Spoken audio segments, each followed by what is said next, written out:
ఈ 2 జిల్లాల నుంచి కూడా అనేక పాఠశాల శిశు మందిరాల నుంచి అనేక విద్యార్థులు ఈ సైన్స్ ఫేర్లో పాల్గొనడం జరుగుతుంది.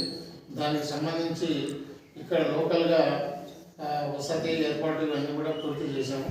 అట్లాగే ఈ నిర్వహణ బాధ్యత వ్యవహారికంగా మిగతా స్కూళ్ళకు అందరికీ కూడా తెలియజేయడం జరిగింది. విజ్ఞాన మేళలో వేతన జిల్లాలో ఉండేటువంటి అన్ని ప్రభుత్వ ప్రైవేటు పాఠశాలల విద్యార్థులు అందరూ కూడా ఇందులో పాల్గొని ఈ కార్యక్రమాన్ని జయప్రదం చేయాలి.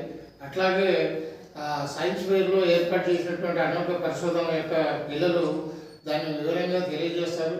కాబట్టి ఈ ప్రత్యేక కార్యక్రమం ప్రతి సంవత్సరం కూడా పిల్లలలో ఉండేటువంటి సృజనాత్మకతను వెలుగుతీసేటువంటి విధంగా కొత్త ఇన్నోవేటివ్ ఐడియాస్ కోసం వాళ్ళలో కొత్త తరాన్ని చూసే విధంగా ఈ రకంగా సైన్స్ ఫేర్ని ఏర్పాటు చేసి తద్వారా సమాజానికి అందించవలసినటువంటి అనేక కార్యక్రమాలను రూపకల్పన చేస్తూ ఉన్నారు సరస్వతి శిశు మందిర విద్యార్థులు.